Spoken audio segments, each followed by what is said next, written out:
I want to talk about business boredom.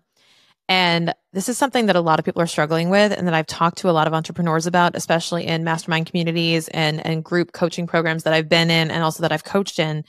And this keeps coming up. And admittedly, I laugh a little bit inside, not in a judgmental way at all, but I laugh at, the comments that come up around business boredom. For example, Shannon, I'm making a ton of money in my business. I'm making over $250,000 in profit a year and this and that. And I have a great team and I have this, but I'm so bored.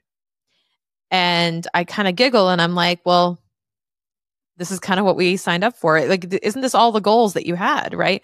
These are all the goals that you wanted and now you're bored.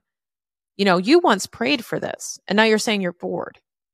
And I'm not saying that in that their emotions are wrong or unjustified or that their feeling of boredom is wrong. But what's interesting is that, your business is by all definition meeting its goals. Your business is here to be a machine that makes money.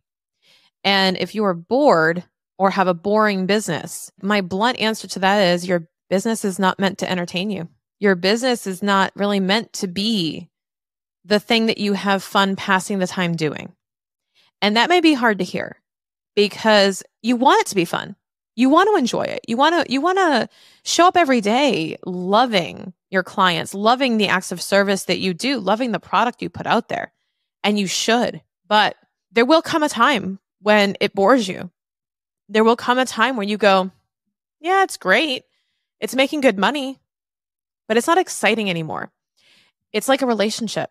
Some of the best relationships are boring. Some of the best relationships, look at the typical stereotype of 3 months of dating versus 30 years of marriage.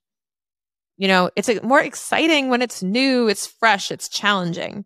And I've heard Jay Shetty talk about this when it comes to relationships. And he says that in the first 3 months or so, you have a degree of fear and insecurity that keeps things exciting, keeps the butterflies active. It keeps everything kind of on edge. And we're kind of addicted to that feeling. Like we love that feeling.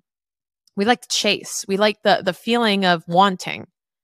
And when that dissipates and it becomes more comfortable, when you can be yourself in front of your partner, when you go to the bathroom with the door open, right? Like all those things that you do as a married couple where you're not really as self-conscious and you're not worried anymore. You're not scared. You're very comfortable with this person. It can get quote unquote boring. And your business is no different. It's way more fun to start a new business than it is to, nurture an existing one.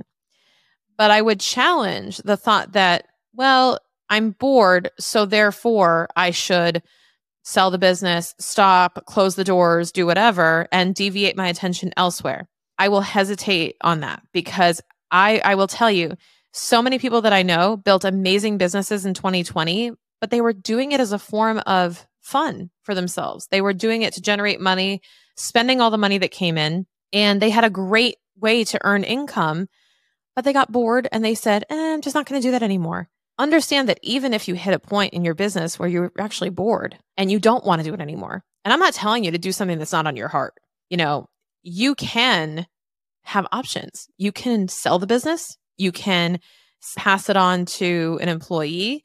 You could create some type of licensing where someone runs it and gives you some type of kickback fee to run it. You can also just install team members that will run the business for you and you just cash out on it. Your business should be a machine that makes you money. That is the intention of a business. It solves a problem and makes you money, right? So if it's doing those things, it's a solid business. So before you jump the gun and say, well, I'm bored, I'm going to go do something else, just consider that you spent all this time building the machine. It should be working for you. And if you are, if you've spent any time building your business, then there is something there that is worth passing on, worth dissolving, worth, finding a home for something. And I would caution you in getting too distracted because you're going to build an amazing business. And if you do get bored and you go start something else, that's going to bore you too one day. And you're going to go start something else. And I know a lot of serial entrepreneurs that do this. It's one thing to discover a new problem that you can uniquely solve and that you have the capital and the manpower to solve. It's another thing when you divert your attention, you get distracted, and that you then stop nurturing, stop watering one plant in order to nurture a new one and start from scratch. You may find yourself in this perpetual zone of business building and startup mode while you never really get to relax and you never really get to reap the benefits and harvest those plants because you don't water them for long enough. So my message today is out there for the business owners who maybe are easily distracted or aren't really committing to the one project that they set out to do. My question for you is, are you really done? Are you really that bored? Is it worth looking into? Is it worth figuring out another solution that maybe you can stay unbored or entertained through another channel? And maybe you don't have to make that a business or have it make money, but sometimes the way you make money, it's boring. I'll cite another example. When I was in corporate America and I was making my paycheck, doing my normal day job, working in compliance or working in audit, I didn't particularly love my job to the point that I would do it for free or anything. I enjoyed it sufficiently. I was pretty neutral. I was like, yeah, I show up, I do my job, I go home. No polarizing feeling. But what I did love is that after work, I would go teach Zumba. I would go teach Zumba 2 or 3 times a week. And that brought me so much joy and fulfillment. And one thing that my dad taught me before he died was, the thing that makes you money doesn't have to make you happy. And that's hard to hear. That is hard to hear because we've all been kind of taught that we should be like following our passion. There is nothing wrong with, and in fact, I'm going to go as far as to say this is probably the better, more realistic expectation to set for yourself, is that the way you make money will probably be boring. The way you make the most money is almost always boring. Think about investing, think about real estate, think about, boring businesses. The things that bring in the most money are probably boring. But because they bring in money, you can go do what makes you happy. And you have endless choice of what you do then. When I was younger, I wanted to be an artist. I actually wanted to be a Disney animator, fun fact. Really glad that didn't work out because I wanted to draw pictures. And we saw how that turned out with computer animation and with graphic design. So what's interesting is my dad kind of sat me down and said, look, you can get any kind of job you want. And if you make enough money, you can paint, you can draw, you can go live at the beach and paint to your heart's content. And you can enjoy every second of it because it will never be the reason you make money. And that really stuck with me, that the thing that pays the mortgage comes back to you in pressure.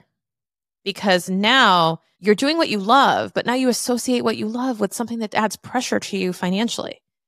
And the fact that I could separate those two things was such a gift because I knew that there was a way I was going to make money and then there was a way I was going to spend my time. And that the way I made money enabled me to spend my time doing something that I absolutely loved. And like I said, if you can find something that does both, that's amazing. But one day, a day will come where you are bored or it applies too much pressure to you.